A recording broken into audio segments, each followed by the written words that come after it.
ভুল বুঝে ছেড়ে গেলে থেকো তুমি সুখে। আচ্ছা, ভুল বুঝে ছেড়ে গেলে থেকো তুমি সুখে, উত্তর দিতে পারিনি সেদিন, গুটকা ছিল মুখে। তো হ্যালো বন্ধুরা, আজকে আপনাদের বাঙালিদের আরো একটি অস্থির ভিডিও সুস্বাগতম। আশা করি ভিডিওটি বেশ ভালোই লাগবে। আর যদি ভিডিওটি ভালো লেগে থাকে তবে ভিডিওটিতে একটি লাইক করে চ্যানেলটির পাশে থাকবেন। তো চলুন শুরু করা যাক।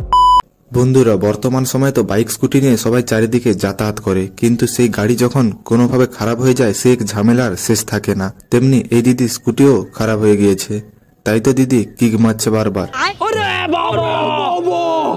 কিন্তু দিদি ওটা তো স্ট্যান্ড, ওটা কিক না। বন্ধুরা, মেয়েরা যে সাজগুজে আর রিলস বানানোয় কতটা পারদর্শী তা তো এই সময় দাঁড়িয়ে আমরা সকলেই জানি। ঠিক তেমনি এই দুই দিদিকে দেখুন, যারা রিলস বানানোয় প্রচন্ড ব্যস্ত হয়ে পড়ে, কিন্তু পিছনে থাকা কুকুরের তাদের এই নাচ গান পছন্দ হয়নি। তারপর কি হলো আপনারা নিজেরাই দেখুন।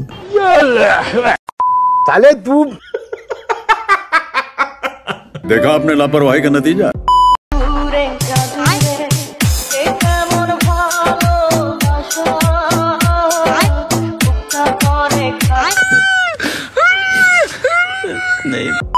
বন্ধুরা, আমার জ্ঞানে এই ভাইয়ের মতো এতটা ভালোবাসায় ছেঁকা খেতে আমি কাউকে দেখিনি।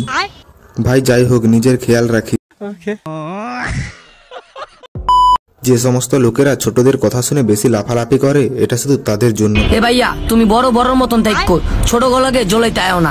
যেদিন ফালা দেমু মরিচ জ্বলা, ওদিন কইবা রাব্বি দাদা আপনি কোন এলাকার পোলা।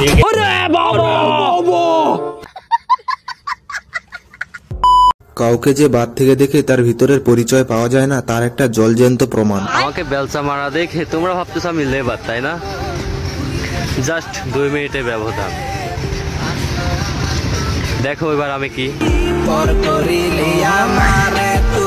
ओ भाई, मारो मुझे, मारो मुझे, मारो नहीं, ये मजाक हो रहा है।